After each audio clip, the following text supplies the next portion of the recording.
Hallelujah, praise the Lord. Okay, आ गए आप लोग? आ गए कि घर में ही हैं? घर में हैं? आ गए। अच्छा, सिर लाए हो साथ में? डोक से अपन सोबत आहे.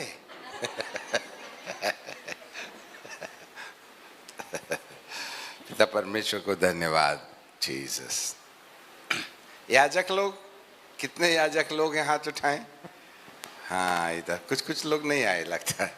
कहीं कल ज्यादा महंगा डंडा तो नहीं? खेल को आया और यरोबाम धूप जलाने के लिए वेदी के पास खड़ा था और उसने यहोवा से वचन पाकर वेदी के विरुद्ध यूं पुकारा कि हे वेदी, यहोवा यूं कहता है, सुन, दाऊद के कुल में यहोशियाह नाम एक लड़का उत्पन्न होगा और वह उन ऊंचे स्थानों को, याजकों को तुझ पर धूप जलाते हैं, तुझ पर बलि करेगा और तुझ पर मनुष्यों की हड्डी जलाएगी। इस बात को सही सलाह देती है, परंतु रहूबियाम ने अपने साथ खेलने और मजा मौज करने वाले लोगों से भी सलाह ली।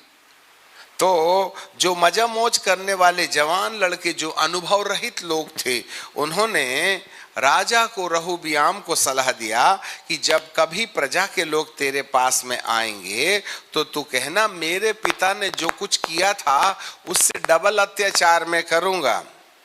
10वें पद में है, जवानों ने जो तेरे पिता ने हमारा जुआ भारी किया था, परंतु तूने हमारे लिए हल्का कर, तू उनसे यूं कहना कि मेरी छिंगली मेरे पिता की कमर से भी मोटी है। मेरे पिता ने तुम पर भारी जुआ रखा था, उसने और भी भारी, उससे मैं और भी भारी करूंगा। मेरे पिता ने कोड़े से ताड़ना देता था, परंतु मैं बिच्छुओं से दूंगा। काउंसलर्स, सब याजक लोगों को भी ये बात अच्छे तरीके से समझना चाहिए, प्रजा के लोगों को भी ये अच्छे से समझना चाहिए। हमारा काउंसलर कौन है? कौन हमें सलाह दे रहा है? ये राजा रहूबियाम अपने पिता की बनाई विरासत पर जब आके बैठ गया तो सबसे पहले वो गया जरूर था उन लोगों के पास जो उसके पिता के साथ बड़े अनुभवी सलाहकार हुआ करते थे, पर उनकी सलाह को उन्होंने, रहूबियाम ने तिरस्कार कर दिया। और उसने दूसरी सलाह जवानों से ली, और जब ये जवान सलाहकार बन गए तब उन्होंने उल्टा सलाह दिया। बुजुर्गों की सलाह थी कि तू दास बन जा, और जवानों की सलाह थी कि सलाह थी कि जो कुछ तेरे बाप ने किया है उससे बढ़कर अत्याचार कर। रहूबियाम ने बुजुर्गों की, बूढ़ों की सलाह नहीं मानकर जवानों की सलाह पर हरकत किया। और 3 दिन के बाद जब प्रजा के लोग आए तो उसने कहा, बूढ़ों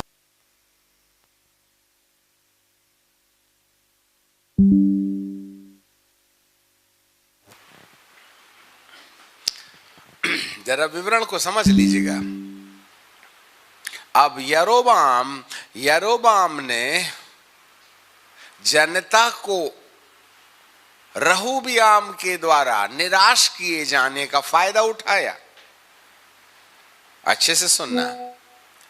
तब उसने समस्त गोत्र के लोगों को इकट्ठा किया और कहा, देखो, ये जो शासक है वह तुम्हारे ऊपर पहले वाले शासक से ज्यादा अत्याचार करेगा, इसलिए हम ऐसा करते हैं कि सुलेमान के पुत्र रहूबियाम के राज्य से हम अलग होकर के अपना एक दूसरा राज्य बनाएंगे। तब यरोबाम ने 12 गोत्रों में से 10 गोत्रों को अलग कर लिया। यहां से समस्त इजराइल का विभाजन हो गया। एक गोत्र के लोग यहूदा, जो सुलेमान के बेटे रहूबियाम के नेतृत्व में राजपाट में आ गए, परंतु 10 गोत्र के लोग यहूदा से अलग हो गए और वो सब इज़राइल के उत्तर दिशा की ओर जाकर के उन्होंने अपना एक 10 गोत्रों का एक राज्य स्थापित कर दिया। सेपरेशन। अब यहूदी और इज़राइली दो हो गए सुलेमान के बाद। अब 2 शासक हैं, रहूबियाम एंड यरोबाम। रहूबियाम यहूदा के गोत्र का राजा है और यरोबाम 10 गोत्रों का राजा छीन करके गद्दी में बैठ गया। ये कलीसिया में भी ऐसे ही होता है। आज थोड़ा सा चोट जरूर लग सकती है, परंतु समय के पहले यदि हम अपना मन ठीक करें तो हमारे लिए कुछ उपाय हो सकता है। याजकीय समाज के लिए संदेश है। तो यरोबाम ने क्या किया कि जब वे 12 गोत्रों में से 10 गोत्र अलग हो गए तो 10 गोत्रों का नाम इज़राइली रखा गया और यरोबाम 10 गोत्रों का राजा बन गया।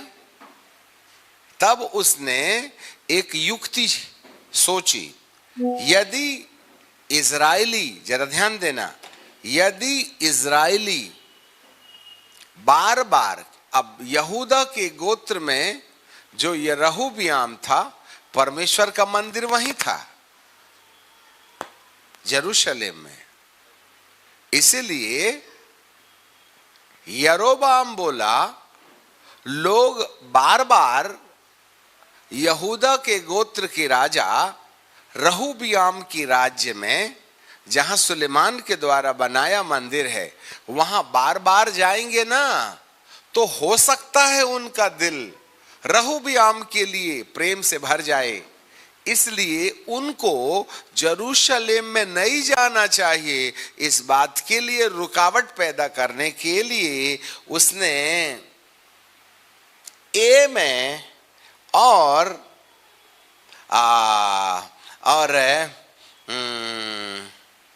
बेतेल में एक वेदी बना ली। बहुत खतरनाक संदेश है आज। ए में और बेतेल में एक वेदी बना ली और बोला, सुनो 10 गोत्र के इज़राइलियों, तुम्हारे अंदर में यरूशलेम जाकर के वहां आराधना करने की शक्ति नहीं है। मैं तुम्हारा इतनी दूर जाकर के पैदल यात्रा या डीजल पेट्रोल का खर्चा बचाता हूं। एक काम करते हैं, यरूशलेम में जाकर के यहोवा की आराधना करने के बजाय मैं यहोवा की वेदी यहीं बना देता हूं। और उन्होंने बेतेल में एक वेदी बना दी और स्वयं यरोबाम राजा होने के नाते उस वेदी का याजक बन के खड़ा हो गया। जरा देखना, यहां राजनीति चल रही है। अब यहां पर बाइबल का परमेश्वर कहता है, तो यरोबाम ने एक वेदी बनाई जिससे कि 10 गोत्र के लोग यरूशलेम में जाकर यहूदा के राजा के राज्य में स्थापित वो जो भवन है वहां नहीं जाना चाहिए। इस बात की रुकावट करने के लिए उसने एक झूठा ईश्वर नियुक्त कर दिया। यहां से डॉक्ट्रिन शुरू हो जाती है, झूठा। अब यहां पर अब यरोबाम थोड़ा कहानी जैसे जरूर लगेगा, कहानी जैसे सास बहू की नहीं बनती, भाई भाई की नहीं बनती, बाप बेटे की नहीं बनती, माँ बिटिया की नहीं बन रही। इतना घमासान लड़ाई है। और यीशु कहता है मैं आऊंगा ले जाऊंगा। अरे कोढ़न, तेरा पति से नहीं जमता, तेरा पत्नी से नहीं जमता, तेरी सासू से नहीं जमता, तेरे ससुर से नहीं जमता, तेरे भाई से नहीं जमता, तेरा पादरी से नहीं जमता, कमेटी वालों का संबंध कमेटी का पादरी से नहीं बनता, पादरी का कमेटी से नहीं बनता। ये संस्था वाला वो संस्था के साथ, वो वाला संस्था ये वाले संस्था के साथ में कबड्डी खेल रहा है। आप ही बताओ ना, कोड नहीं है तो बोलो। Don't worry, don't worry.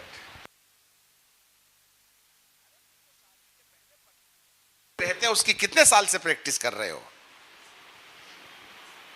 कोई कुंवारी लड़की है जो सफेद गाउन में शादी की थी, तो 14 से 17 के बीच में टेस्ट कर चुकी थी अपने बदन के साथ किसी लड़के के। और तुम्हारे हाथ में तो मोबाइल महादेव है ना, वो तो पूरा आइडिया देता है कौन से आसन में करना चाहिए। वही तो प्रैक्टिस कर रहे हैं जवान लड़के और लड़कियां हैं। कोड नहीं है कलीसिया के अंदर में, कौन लगाएगा हल्दी? बताइए तो सही।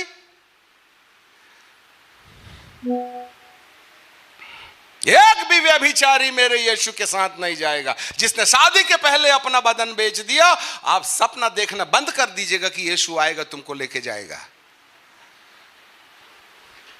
आज हमारे कलीसिया में कुंवारे बच्चे हैं ही नहीं। वो तो दाम्पत्य जीवन की 5 साल से प्रैक्टिस कर रहे हैं भाईजान। और जब से ये मोबाइल आ गया है तब से हमारे पास तो कुछ बचा ही नहीं है।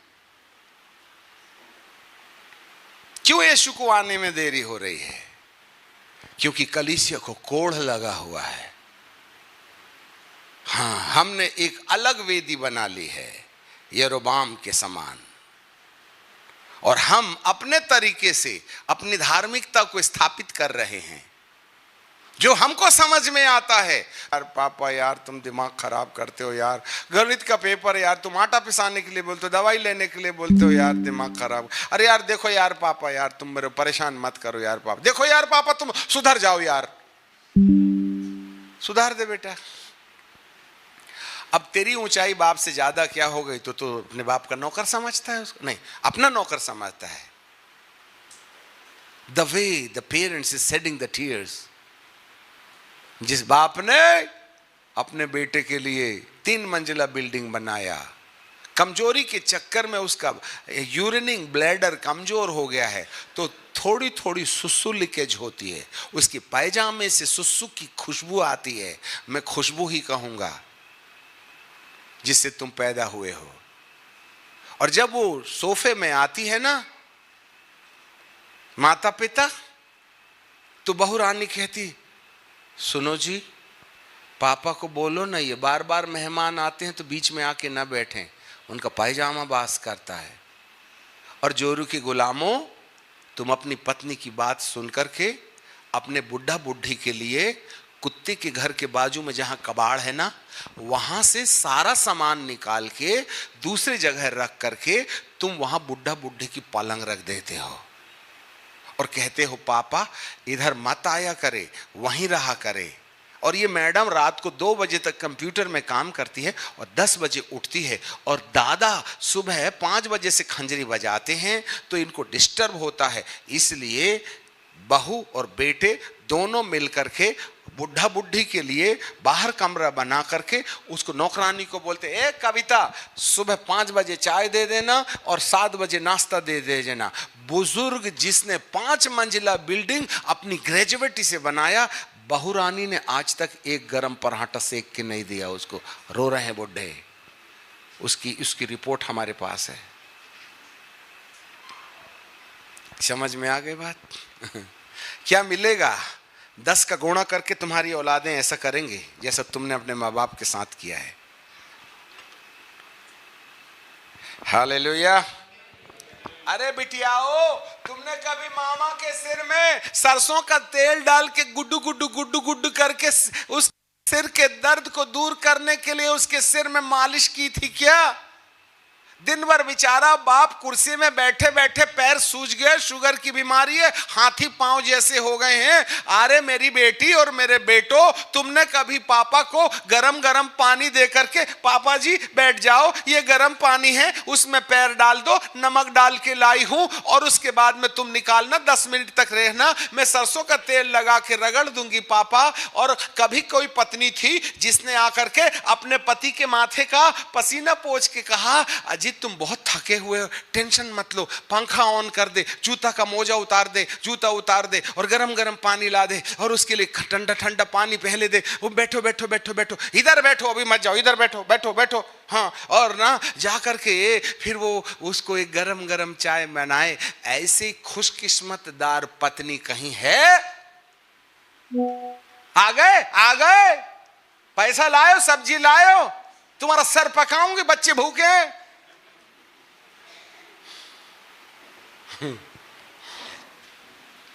एक तो उसके ऑफिसर ने बेचारे ने भुजिया बना दी आज काम के चक्कर में, इतनी गाली बका की क्या बताएं, और मैडम बल्लम लेके खड़ी है। कहां रहेगा वो, आप ही बताइए। इसलिए तो तुमको छोड़ के बाहर झांकने लगता है, क्योंकि उसको सिंपैथी देने वाला कोई नहीं है। एक पुरुष यदि बाहर झांक रहा है, इस बात का मतलब है क्योंकि मोहब्बत तुमने नहीं दी है, इसलिए उसको पाने के लिए वो इधर उधर घूमता है। तुमको तो बच्चे और रोटी और कपड़ा और मकान और साड़ी से फुर्सत नहीं है। हर पुरुष को बिगाड़ने वाली उसकी पत्नी है। यदि तुम पति की पूर्ण आवश्यकताओं को पूरा करोगे तो उसे किसी और की जरूरत नहीं पड़ेगी। घर बर्बाद पत्नी के कारण होता है, क्योंकि तुम झाड़ू लेके खड़ी रहती हो, उसको पहचानती नहीं हो। किसको पश्चाताप की जरूरत नहीं है। आज रो रहे हैं बुड्ढे, आज पति परेशान है, अपने दोस्तों को बोलता है यार क्या बताऊं, फंस गया यार भाई। कैसा रे बाबा? पत्नी, अरे अब बात मत करो यार, आप बीती क्या बताऊं, तुम कर भी तो कुछ नहीं सकते हो। तो मन बहला लिया करे, कोई एड्रेस है क्या? अरे बहुत मिलते हैं 100 रुपया में, चलो ठीक है एड्रेस दे दो। Right, this is the situation of the husbands, because you are not loving your wife और हस्बैंड। है, कभी तुमने उसके माथे का पसीना अपने पल्लुओं से नहीं पहुंचा, भले कुछ नहीं करते, प्यार भरे से अपने गाउन अपने पल्लू से यदि एक बार पति के माथे का पसीना पोंछ देते ना, तो पूरे दिन की थकावट एक सेकंड में निकल जाती। परंतु वो सुख नहीं मिला है ना।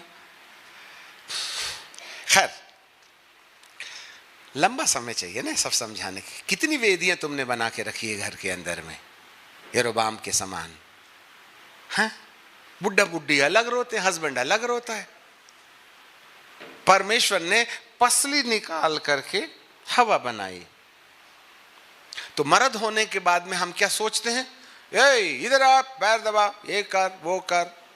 खुदा बाप ने तुम्हारे पैर की हड्डी नहीं निकाली थी हवा बनाने के लिए कि तुम जूती बना के पहन लो। अच्छा हुआ खुदा बाप ने पसली से निकाला था, नहीं तो तुम तो हर वक्त जो ना, इधर आ, तेरे को बताता हूं, इधर। अरे गेहूं पीसो रे भाई, दांत क्यों पीसते हो? स्त्री को दुर्बल पात्र जानकर उसका आदर करो। हाँ, और ये भी मैडम कमाने क्या लगी, बिल्कुल टोपी बन गई, डन्नो चाय लाना।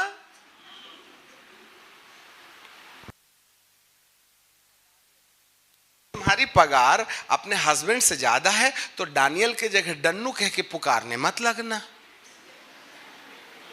कॉलेज में चल गया, अब तो पत्नी हो, अब तो छोड़ दो उसका नाम लेना। आज बहुत सी अंग्रेज की औलाद पत्नियां अब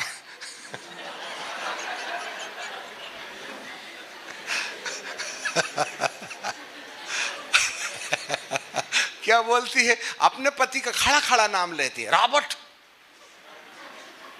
अरे अमेरिकन ब्लड, तू हिंदुस्तान में रहता है, नाम मत लेना बिटिया। शादी के पहले बॉयफ्रेंड गर्लफ्रेंड में चल गया नाम डन्नू रॉबर्ट, अब तो नहीं ना चलेगा। सारा जो थी ना अपने पति को स्वामी बोलती थी तो उसका नाम मत लो। कम से कम सांकेतिक, अरे बिट्टू के पप्पा, कम से कम उसमें खुशी होगी, तुमने तो खड़ा नाम ले लिए। अजी, हाय मेरी खुशबू, क्या नाम ले सकते हो? उसको भी लगेगा चलो मेरे बाप ने कुछ नाम दिया था, इसने तो कुछ नया ही नाम दे दिया है, उसको वो पसंद करेगा। आपके होठों से निकलने के टाइम पर जानू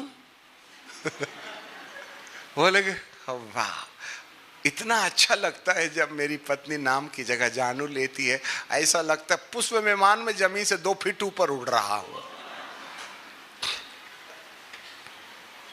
इसलिए अपने पति के सिर में टोपी बन के मत रहना, और तुम भी चप्पल बना के मत रखना। ये सब यरोबाम का कमाल है जो हमारे जीवन के अंदर में गंदगी दे रखा है। हमने बहुत सी वेदियां बना के रखी हैं। यहूदा देश का ये भविष्यवक्ता आया है और आज आपको कह रहा है वेदी फट जाएगी और राख गिर जाएगी, और यहोशिय्याह नाम एक बालक है जो इस वेदी पर इस पाप की हड्डी जलाएगा। This is the prophecy. ये बाइबल स्टडी नहीं है, खुदा ने स्पष्ट रीति से दर्शन में इस पद के द्वारा कलीसिया की हालातें बताई हैं। अब उसका हाथ ज्यों का त्यों हो गया, जरा ध्यान से सुनो, उसका हाथ ज्यों का त्यों हो गया। 7वां पद जरा पढ़िएगा, ठीक है। पहला राजा 13:7। तब राजा ने परमेश्वर के जन से कहा, मेरे संग चलकर अपना प्राण ठंडा कर, मैं तुझको दान दूंगा। परमेश्वर के जन ने राजा से कहा, अब जरा ध्यान से सुनिएगा, परमेश्वर के जन ने राजा से कहा, चाहे तू मुझे अपना आधा घर भी दे दे तो भी तेरे घर ना चलूंगा, और इस स्थान में ना तो रोटी खाऊंगा ना पानी पीऊंगा। क्यों भैया? पापियों के घर में नहीं पीते रे बाबा, उनका पाप मुझ में चिपक जाएगा। क्योंकि यहोवा, अब यहां पर इसको देखिएगा, नबी को देखिएगा, है ना, यहां पर लिखा है, क्योंकि यहोवा के वचन के द्वारा मुझे आज्ञा मिली है कि ना तो तू बेतेल में रोटी खाना और ना पानी पीना और ना उस मार्ग से लौटना जिससे तू गया था। This is the terms and condition. Our God is a conditional God. एक भविष्यवक्ता के साथ परमेश्वर एक शर्त रखता है, और हर भविष्यवक्ता को, हर याजक को उसकी शर्त को याद रखना चाहिए। और उसकी शर्त यह है कि ना तो उस देश में खाना खाना ना पानी पीना, मतलब उपवासा जाना उपवासा आना, यहां से खा पी के जाओ और यहीं आके खाना। यहां भी इन बातों को यदि हम एक्सप्लेन करें तो कई घंटे लग जाएंगे, परंतु है नहीं समय आज। राजा को उसने कह दिया, तू आधा घर भी दे देगा तो मैं नहीं आऊंगा तेरे घर में। मुझे अपने पिता की बात को सुन करके उसको मानना है। बस इसी पर कई घंटे का मैसेज है। ठीक है भाई, जा। परंतु इस अंगीकार को एक लड़का वहां सुन रहा था, और वो जो लड़का था ना, बेतेल में रहने वाले भविष्यवक्ता का बेटा था। अब यहां गड़बड़ हो जाती है। याजकों को अपने व्यक्तिगत जीवन में जो निश्चय करने के लिए जो टर्म्स एंड कंडीशन परमेश्वर ने दिया है, उसको किसी को बताना नहीं चाहिए, नहीं तो उसी रास्ते से जलते हुए तीर आएंगे आपके साथ। समसन को चोटी नहीं काटने के लिए बोला था, आखिरकार दलीला को उसने अपना रहस्य बता दिया। It's your personal business between you and your God.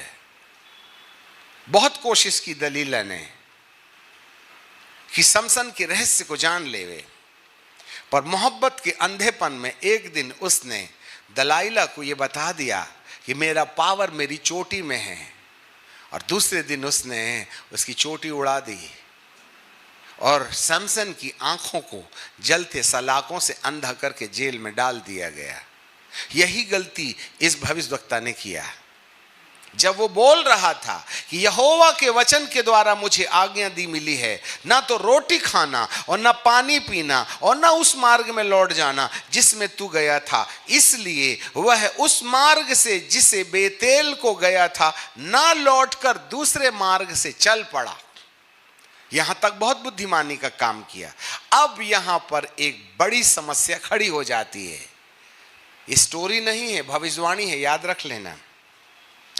Bethel में 11 पद, बेतेल में एक बूढ़ा नबी रहता था और उसका एक बेटे, उसके बेटे ने आकर, अब उसने, कौन? बेतेलवासी भविष्यद्वक्ता ने, सब लोग ध्यान से सुनो, बेतेलवासी भविष्यद्वक्ता ने कहा, जैसे तू नबी है वैसे मैं भी नबी हूं।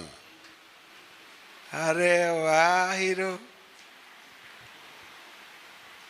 देखो, बाहर वालों से उतना नुकसान नहीं है जितना अंदर से प्रॉब्लम है।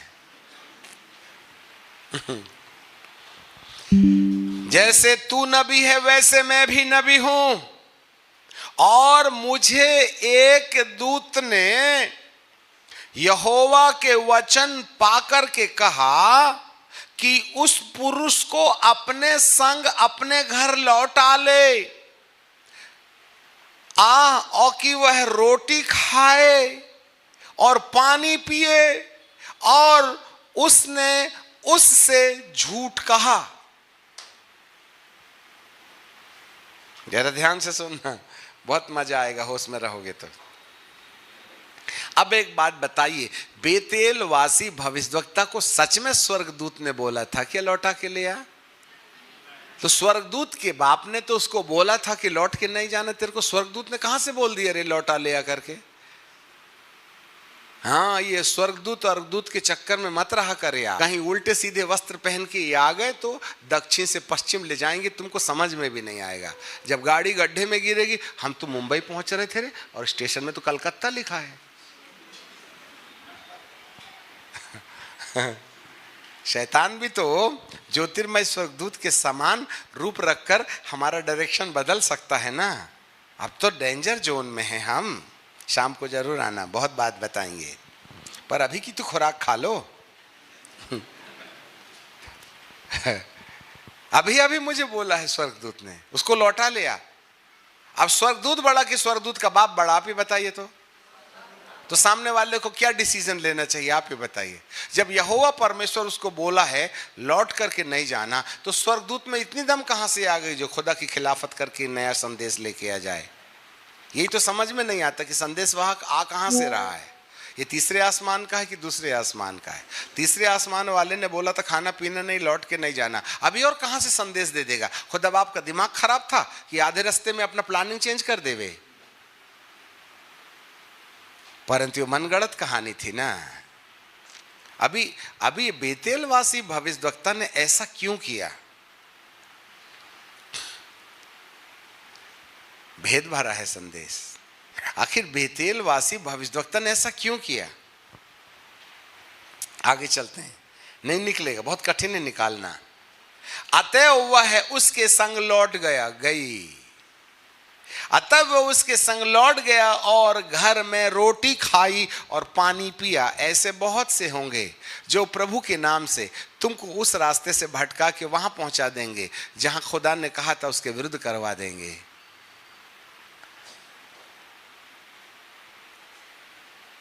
और जब वे मेज पर बैठे थे तो यहोवा का यह वचन उस नबी के पास, बेतेलवासी नबी के पास पहुंचा जो दूसरे को लौटा ले आया था। और उसने परमेश्वर के उस वचन को जो यहूदा से आया था पुकार के कहा, यहोवा यूं कहता है, इसलिए कि तूने यहोवा का वचन ना मान करके जो तेरे परमेश्वर यहोवा ने तुझको दी थी उसे भी नहीं माना। लो साहब, परंतु जिस स्थान के विषय में मैंने तुझसे कहा था कि ना तो तू रोटी खाना ना पानी पीना, उसी में तूने लौटकर रोटी खाई पानी पिया। इस कारण से तुझे अपने पुरखाओं के कब्र में मिट्टी नहीं दी जाएगी। एक ही मुंह से खारा पानी मीठा पानी निकल लिया। अभी थोड़े समय पहले बोला कि अभी स्वर्गदूत ने मेरे को बोला कि लौटा ले। ये कौन सा वचन था? और अब यहां पर वही भविष्यद्वक्ता के ऊपर पवित्र आत्मा ने यह बात प्रकट किया कि तेरे यहोवा ने तुझे आज्ञा दिया था कि ना लौटना, ना खाना, ना पीना, इसलिए तू रास्ते में मर जाएगा, अपने घर में अपने पुरखों की कब्र तक पहुंच नहीं पाएगा। देखना भैया, ये सच में सही भविष्यद्वक्ता था, नहीं तो यहोवा ये बात उसको नहीं बोलता। तो फिर पहले उसके दिमाग में ये बात कहां से आ गई लौटा लेके आने की? It's very deep. माथा खराब करेगी ना ये बातें। अब सामने वाला खाया पिया और चल पड़ा, और जब वह खा पी चुका, 23, और जब वह खा पी चुका तब उसने परमेश्वर के उस जन के लिए जो यहूदावासी लौटा ले आया था गधे पर काठी बांधी। 24, और जब वह मार्ग में चल रहा था, अब सुनो, डेंजर जोन में आ गए हम। और जब वह मार्ग में चल रहा था तो एक सिंह उसे मिला और उसको मार डाला। फाड़ नहीं डाला, खा नहीं गया, मार डाला, और उसकी लोथ मार्ग में पड़ी रही। गधा उसके पास खड़ा था और सिंह भी लोथ था, वह फाड़ कर मार डाला गया होगा, मार डाला गया होगा। ये भविष्यवाणी कर रहे हैं। तब उसने अपने बेटे से कहा, मेरे गधे पर काठी बांधो, और उसने काठी बांधी। तब उसने जाकर के उस जन को, यहूदावासी जन की लोथ को मार्ग में पड़ी हुई और गधे और सिंह दोनों को लोथ के पास खड़ा हुआ पाया, और वह भी सिंह ने ना तो लोथ को खाया और ना गधे को फाड़ा। तब उस बूढ़े नबी ने, बेतेलवासी नबी ने, परमेश्वर के जन की लोथ उठाकर गधे पर लादी और उसके लिए छाती पीटने लगा। अब क्या करेगा? छाती पीट के मरवाने में तेरा ही ना हक था। और उसको मिट्टी दी और अपने नगर में लौटा ले गया, और उसने उसकी लोथ को अपने लिए बनाई कब्रिस्तान के अंदर रख दिया, और लोग हाय मेरे भाई कहकर छाती पीटते रहे। अब आप बताओ, यहूदावासी को मौत के घाट उतारने वाले कौन?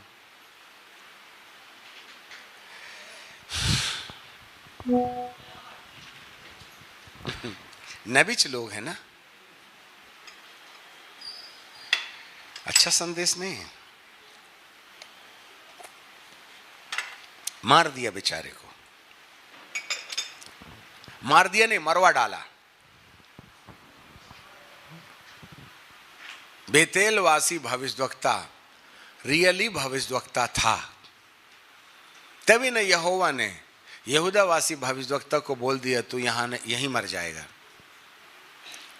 बेतेलवासी भविष्यद्वक्ता सच भविष्यद्वक्ता था, फिर उसने इतनी बड़ी गलती क्यों किया?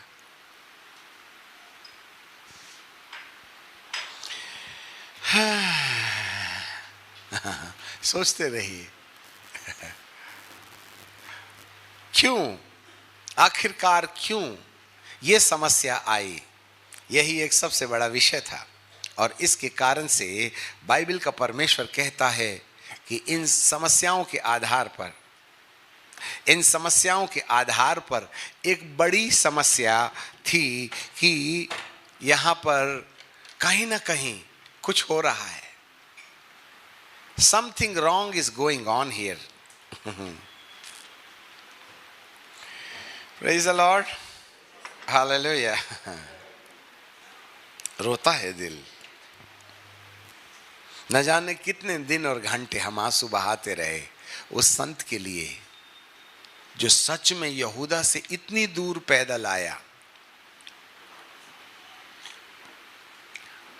भूखा प्यासा लांगा, जिसकी भविष्यवाणी से यरोबाम का हाथ सूख गया, जिसकी भविष्यवाणी से बेतेल की वेदी फट गई और राख गिर गई। और बेतेलवासी भविष्यद्वक्ता के आधार पर भविष्य में परमेश्वर ने यहोशियाह नाम एक बालक को खड़ा किया और उसने इसी वेदी पर मनुष्यों की हड्डी जलाई। ये भविष्यवाणी आने वाले दिनों में पूरी हो गई। पर बेचारा, सुनो, परंतु बेचारा वो ईमानदारी से भविष्यवक्ता होने के बाद बेतेल तक गया, भविष्यवाणी पूरी हुई, परंतु वह अपने घर लौट नहीं पाया। भाई,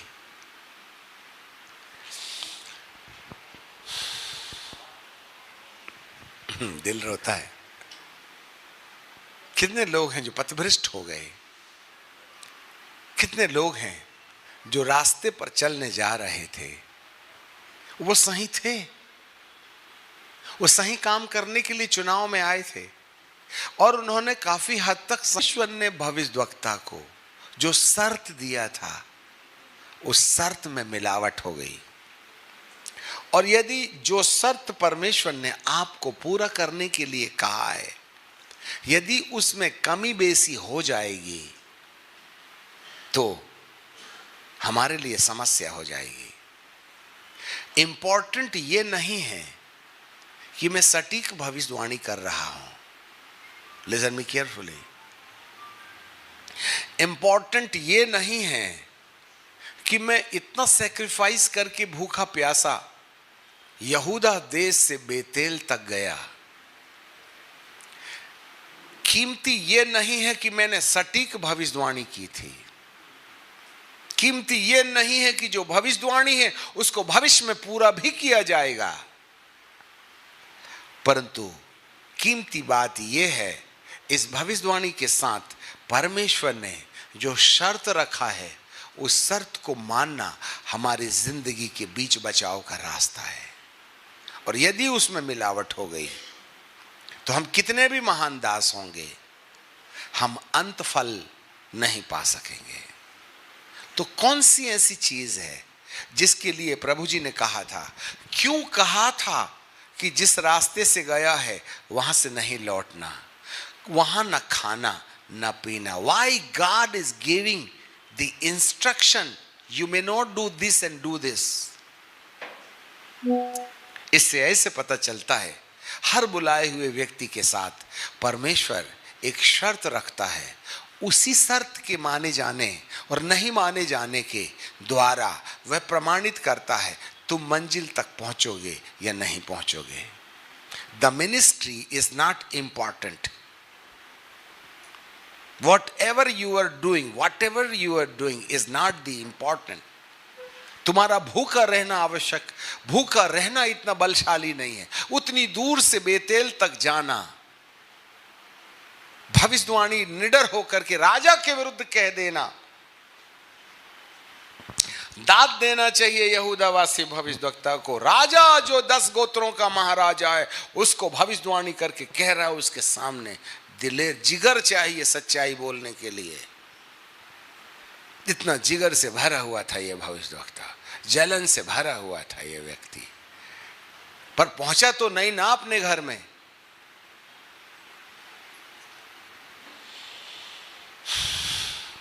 हालेलुया, प्रेज द लॉर्ड। आज बहुत से लोग हैं जिन्होंने अपनी जिंदगी भर बहुत कसरत किया है, बहुत मेहनत किया है, और यदि उनको अपने ही पूर्वजों के बीच में कब्रिस्तान नहीं मिली तो फायदा भी क्या है। गॉड इस सब आपकी है, आपकी नहीं। I will build my church, church is belongs from me not from you. उसको अपनी विरासत समझने की महागलती मत करना। कलीसिया प्रभु की है, उनको अपने तरीके से तोड़ मरोड़ करके बाइबल नहीं सिखाना, नहीं तो दिक्कत हो जाएगी। इसके लिए हर याजक को बैठना पड़ेगा, एटलीस्ट अब जब यीशु के आने का समय हो गया है। क्यों बेतेलवासी भविष्यवक्ता ने झूठी भविष्यवाणी करके, जरा सुनना, इसका निचोड़ दे ही देते हैं, फिर आप चिंतन करते हैं। हमको मालूम है आपको हफ्तों महीनों नींद नहीं आएगी यदि आपके कान खुले हैं तो। हमको तो नहीं आती इसको सुनने के बाद, आपको आ जाए तो बात दूसरी है। क्यों? बेतेल वासी भविष्यद्वक्ता, सही भविष्यद्वक्ता होने के बाद उसको परमेश्वर अभी भी बात कर रहा है, उसको परमेश्वर अभी भी बात कर रहा है। नहीं तो सही भविष्यवाणी नहीं करता वो कि तू मरेगा, अपने पूर्वजों के बीच में नहीं मर जा पाएगा। इतनी सटीक भविष्यवाणी बेतेल वासी भविष्यद्वक्ता कर रहा था, तो आखिरकार उसने यहूदा वासी भविष्यद्वक्ता को वापस लौटा लेने की गलती क्यों किया? कई महीने और साल, घंटों प्रभु के चरणों में ठहरने के बाद प्रभु ने हमको ये उत्तर दिया। हम यहां के रुक जाते थे, परंतु इस कारण को नहीं समझ पाते थे। परंतु परमेश्वर का धन्यवाद हो, उसने हमें यह प्रकाश दिया, ये गलती क्यों किया। अब हर भविष्यद्वक्ता के पास दो दिमाग होते हैं। एक है आत्मिक दिमाग, जिसमें वह आत्मा के चलाए चलता है। नंबर 2 भौतिक दिमाग।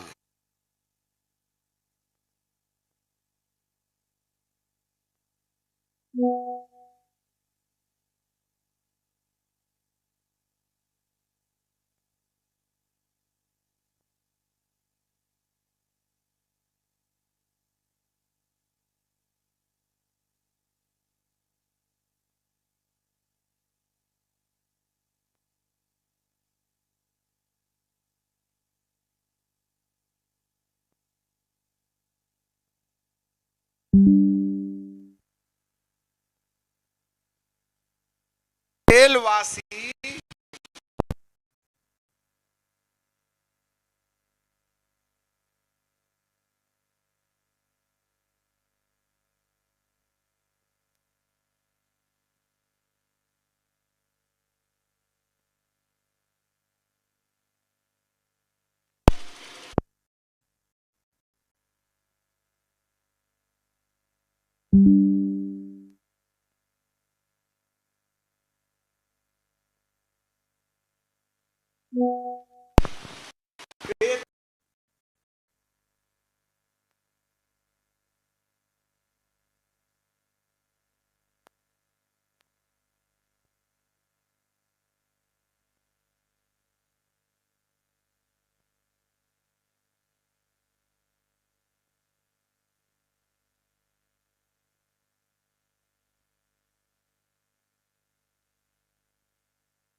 तो वह अपनी डिग्निटी एंड आइडेंटिटी के बारे में सोचना शुरू कर देता है,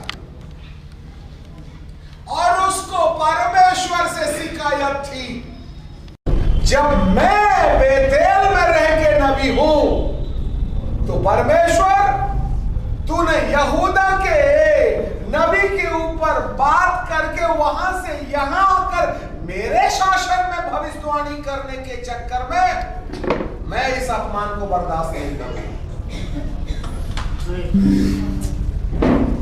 मैं जब नबी हूं तो तूने मुझ पर प्रकाश लाना चाहिए ना वेदी के ऊपर में भविष्यवाणी करने के लिए।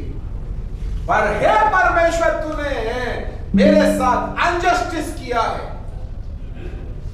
मेरी भविष्यवाणी वाले क्षेत्र में तूने यहूदा देश के भविष्यवक्ता को यहां ला करके वेदी के लिए भविष्यवाणी करने के वक्त तूने मेरा सरासर अपमान किया, और इसको मैं बर्दाश्त नहीं करूंगा, और इस कारण से इस नबी की मौत का सबब बन जाऊंगा। This is the spirit of jealousy. आज कितने लोगों के दिल में सांप लौटता है दूसरों की सेवा देख देख के। अरे वो तो बहुत आगे चला गया, क्या बात है, क्या कारण है, तूने तो 15 लाख की खरीदा, मैं तो मोटरसाइकिल में चल रहा हूँ। जरूर कुछ ना, चलो इसकी पूंछ में फटाका बांधेंगे। समझ आ गई? यही है चड्डी बनियान से आने वाली बदबू। समझ में आ गई? अंदरूनी मामला है। आप वचन जानते हैं, आपको पवित्र आत्मा मिला है, आप सेवकाई में हैं, आपको अनुभव अंदाज है। You are called by God and you are faithful for your ministry. इसमें कोई डाउट नहीं।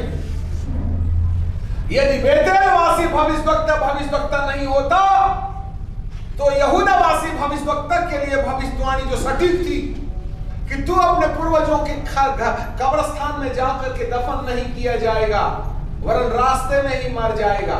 और वो याद रखिएगा, बहुत खतरनाक है। इसलिए जिस मुंह को परमेश्वर कई बार अपने लिए काम में लाता है, हम उस मुंह को कई जगह, it may be we are right before the sight of God.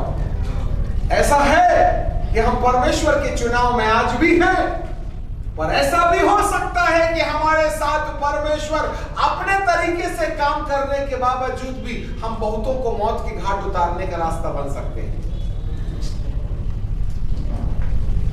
बहुत खतरनाक में से ऐसे समय में बेतेलवासी भविष्यवक्ता के अंदर में ये जलन आ गई। इसके परमेश्वर ने और मेरे परमेश्वर ने बेतेल यहूदावासी भविष्यवक्ता को कौन सी शर्त दिया था? उसके बेटे ने जाकर के बताया, वेदी फट गई, राख गिर गई, यरोबाम का हाथ सूख गया था, ठीक हो गया। इतना सुन करके दुष्ट आत्माओं ने बेतेलवासी भविष्यवक्ता के अंदर जलसी के छेद से और अपने अस्तित्व को बचाने वाले छेद से उसके दिमाग में झूठ बोलने वाली युक्ति डाल दी, जिसके परिणाम स्वरूप यहूदावासी भविष्यवक्ता गधे पर बैठ करके उसको रास्ते में ही पकड़ के कहता है, क्या तू यहूदा से आया है? हाँ आया। चल मेरे घर खाना खा ले। नहीं, वो नहीं खाऊंगा। हाँ यही तो बात मैं बोल रहा था, कैसे नहीं खाएगा तेरे को मैं समझा रहा हूँ। मुझे अभी अभी स्वर्गदूत ने बोला है कि जो नबी यहूदा से आया है उसको बुला ले, खिला ले, पिला ले। अब सामने वाला तो बेचारा वैसे भूखा था, उसको तो हाँ भर कहने की जरूरत है, 2 के बजाय 5 रोटी दबाएगा। आखिर उसकी कम गधे में बैठ के टिफिन नहीं रखा था। हालेलुया, आपको जानकारी मिले। हालेलुया, आपको जानकारी मिले। झूठी भविष्यवाणी करके उसने घर बुला लिया, उसको खिलाया पिलाया, और जब खा पी चुका तब यहोवा उसी बेतेलवासी भविष्यवक्ता के अंदर आकर के क्या बोलता है? मरेगा, रास्ते में मरेगा। चल पड़ा बेचारा यहूदावासी भविष्यवक्ता। अब वो टेंशन में था कि काय में था, उसके बारे में तो कुछ पता नहीं। आगे जाकर के क्या देखे, वहां से एक बबरशेरा। ये कौन है बबरशेरा? ये सिंह आया और उस सिंह ने भविष्यवक्ता को मार डाला। भविष्यवक्ता को मार डाला। मत परेशान हो भाई, डिस्टर्ब करो। भविष्यवक्ता को मार डाला, फाड़ डाला नहीं, मार डाला। अरे हमारे पास में बहुत देर, जब पतरस 3000 को बोल सकते, तुम तो 150 हो यार।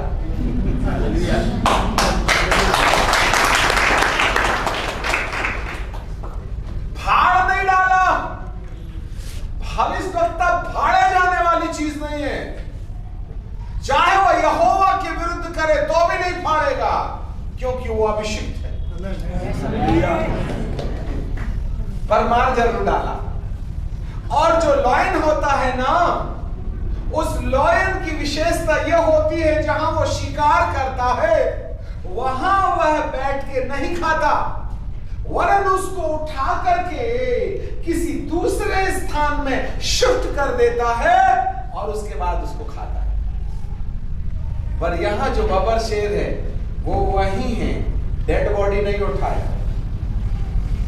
और जब कभी कोई गधा शेर को देखता है तो वहां खड़े नहीं रहता, भले मालिक पड़ा रहे बिदक के भाग जाता है।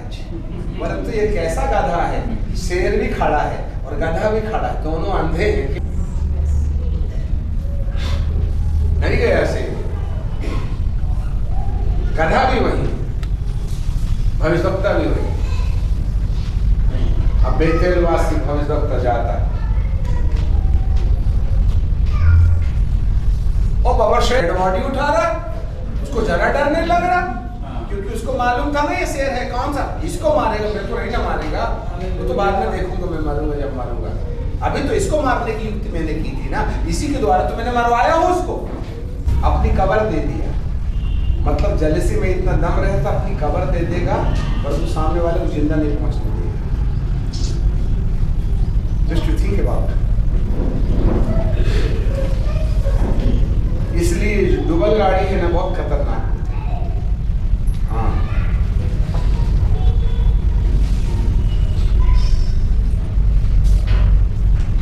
मेमने को आग में भूंजो और खाओ और खिलाओ।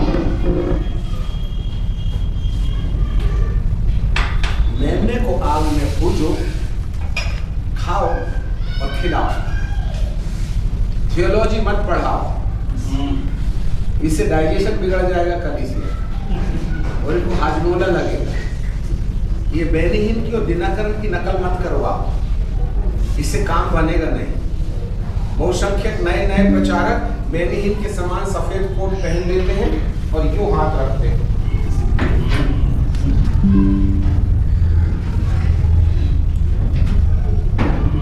अरे भाईजान, खुदा बाप की उपस्थिति है, तमीज तो चलो रे, पुलपिट बना के रखा है, खुदा बाप ने इसे चिपक के रहो ना। क्या ये जेब में ऐसा ऐसा ऐसा कर रहे, वीडियो खिंचवा रहे हो तुमको डर नहीं लगता? ईश्वर के साथ मजाक करते हो तुम? Do you have any common sense to stand before the throne of God? हैं?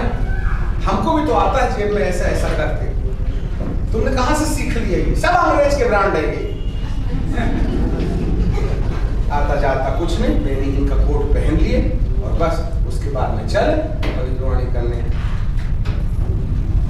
और 90% जो भविष्यवाणी कर रहे हैं पर्दे के पीछे इमोरल है लाइफ में।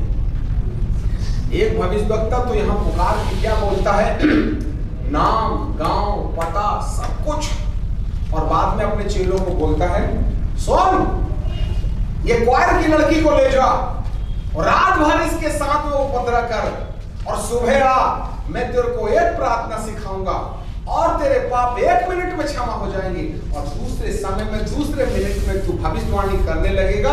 ऐसे ऐसे भविष्यवक्ता मेरे देश में रहते हैं, जो क्वार की लड़की के साथ संभोग करते हैं और दोपहर रात को यहाँ भविष्यवाणी कर रहे हैं। तुम्हें पता नहीं वो कौन सी आत्मा से ग्रसित है, और ऐसे लोगों ने हाथ रख लिया तो तुम भी चक्कर मारने लगोगे, ये भी याद रखो। इसलिए किसी भी प्रचारक को अपने सिर में हाथ मत रखने देना। यदि उल्टा सीधा भूत आ गया तो हमसे भी नहीं मिलेगा। समझ में आ गया? हाँ, मेरे देश की हालात बहुत खराब है। हमें नहीं मालूम कौन सा भविष्यवक्ता कौन सी वाली आत्मा की चलाई चल रही है। किसी को कोई दोष लगाने का और किसी को कटाक्ष करने का हमें कोई अधिकार नहीं, परंतु कलीसिया को सावधान करना भी हमारी अपनी जवाबदारी होती है। मेरे प्रियो, समय कितना नाजुक है, समय कितना नाजुक है। हाथ की सेवा नए लोगों के लिए बहुत अच्छी है, परंतु जो पुराने हो जाते हैं उनको पैर की सेवा देना चाहिए। अपने आंसुओं से प्रभु के पैरों को धो लो, अपने बालों से पोछो, तो ये बेतेलवासी भविष्यवक्ता के समान उल्टी सीधी आत्मा आकर के किसी और को नुकसान नहीं पहुंचाएगी। खुदा तुम्हें अपने काम के लिए काम में लाए, किसी को बर्बाद करने के लिए ना इस्तेमाल करे, नहीं तो बाद में बहुत महंगा पड़ जाएगा। Fear with God. I do not know why I am telling this. डरता है, ये सब्जेक्ट आता हमारी रूहें काम जाती है। कि पिता, कहीं ऐसा ना हो मैं सिर खिला के आ जाऊं किसी को, कहीं ऐसा ना हो मैं अपनी बातें लोगों को कह सुनाऊं। Own doctrine, own understanding. इसलिए क्यों हम भीख मांगते हैं आयोजकों से, भाई साहब मत ले जाओ ना यार इधर उधर, मत ले जाओ ना यार, मत बात करो ना, अकेले रहने दो ना यार भैया। I love to live alone in the hotel only.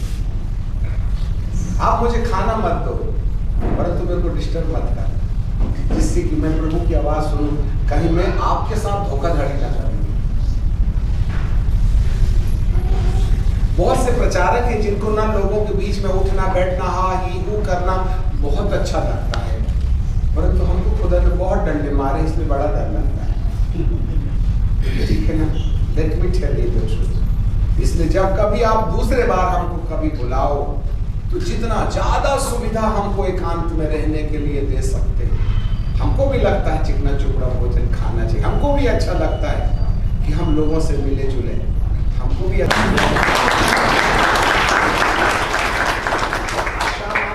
आखिरी फायरिंग होगी, 20 करोड़ दुष्ट आत्माएं अथापुर से निकली, अन्य विश्वासियों के पास नहीं जाएंगी, तो सब पहले लीडर लोगों के पास जाएंगे, क्योंकि भेड़ों के चरवाहे को मारो तो भेड़ तितर बितर हो जाएंगे। इसलिए याजकीय समाज से मेरा निवेदन है कि आप अपने आप को जितना महफूज रख सकते हो, सुरक्षित रख सकते हो, सुरक्षा में अपना समय खर्च करें, क्योंकि बहुत नाजुक समय है। This is not the time to do the ministry. ये समय सेवा करना है। जो जितने आ गए ना, तुम बस उन्हीं के सिर में तबला बजाओ, दूसरे आए और मत आए चिंता मत करो। आने वाले होते तो बहुत पहले आ गए होते। भैया लोग का दरवाजा ऑलरेडी बंद हो गया, अब नए लोग नहीं आएंगे, जो है ना उनको जाने का रिजर्वेशन कंफर्म करो, ये इनकी वेटिंग लिस्ट है।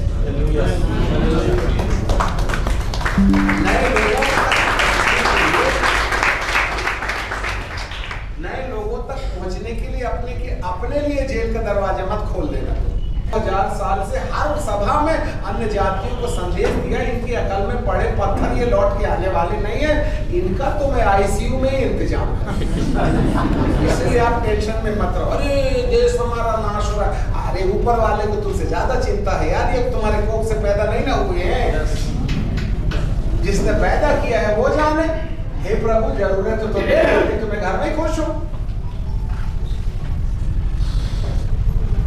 Hallelujah, praise the Lord. कितने लोगों को समझ में आ रहा है? आमीन, हालेलुया। सो पिता परमेश्वर को हम धन्यवाद देते हैं। इसमें और भी कई घंटों का रेवलेशन है, आप थोड़ा चिंतन करना। सटीक बात बता दी है हमने, उस पर हमको विचार करना पड़ेगा। आज शाम आखिरी शाम होगी, है ना? उसमें हम बहुत सी बातें बताएंगे, तब परमेश्वर आपके साथ बना रहे। अब लगभग पवित्र आत्मा ने प्रकाश देना बंद कर दिया है, ये आगे ले जाके सिर की बात खिला के आपका पेट खराब ना करेंगे, प्रार्थना करेंगे। Thank you Jesus, thank you Lord.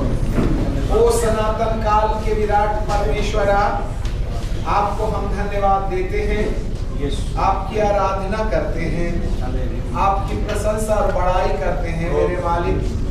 आज आपने ऐसी पूर्ण बातें जो वक्ता जब आत्मा के संगति में रहता है तो सही भविष्यवाणी करता है, और जब अपने परिचय के मामले वाले व्यापार में आ जाता है तो बहुतों का नुकसान बन जाता है। प्रभु, हम अपने नुकसान की, अपने इज्जत की चिंता ना किए बिना, बेतेलवासी भविष्यवक्ता को ये लगा कि मेरे एरिया में आकर के बेतेलवासी मेरे एरिया में आकर यहूदा से भविष्यवाणी करेगा, ये मैं कभी बर्दाश्त नहीं करूंगा। इस जलसी पूर्ण व्यवहार के कारण आत्माओं ने उसका दुरुपयोग किया, उसकी बुद्धि को मिसयूज किया, जिसके कारण से एक सच्चा ईमानदार दास मौत के हवाले छोड़ दिया गया। बाप, हम डबल जीवन ना जी करके, हे पिता, केवल आपके भय में बने रहे। जब कभी कोई दूसरा भविष्यवक्ता हमारे एरिया में आके सुधार की बात करे तो हम उसके साथ सहमत हो जाएं और उसको अप्रिशिएट करें, ना कि अपने एक को सुनेंगे कैसे, प्यारे पिताजी, आपका काम उस समय जब हम आपके पंजे में हैं, जब हम आपकी विधि नीति रीति को जानते हैं, जब हम आपकी शर्तों को जानते और मानते हैं, तब हमारे साथ होकर आप अपना काम भी पूरा कर लेते हैं। प्रभु हमें सूझ और बूझ और समझ दीजिएगा, जिससे कि प्यारे पिताजी हमारा हृदय केवल आपके लिए ही उपयोग में आने पाए। पिता परमेश्वर ऐसी दया हम पर कर दीजिएगा। आदर और महिमा आपको देते हैं, यीशु नासरी के नाम से मांगते हैं।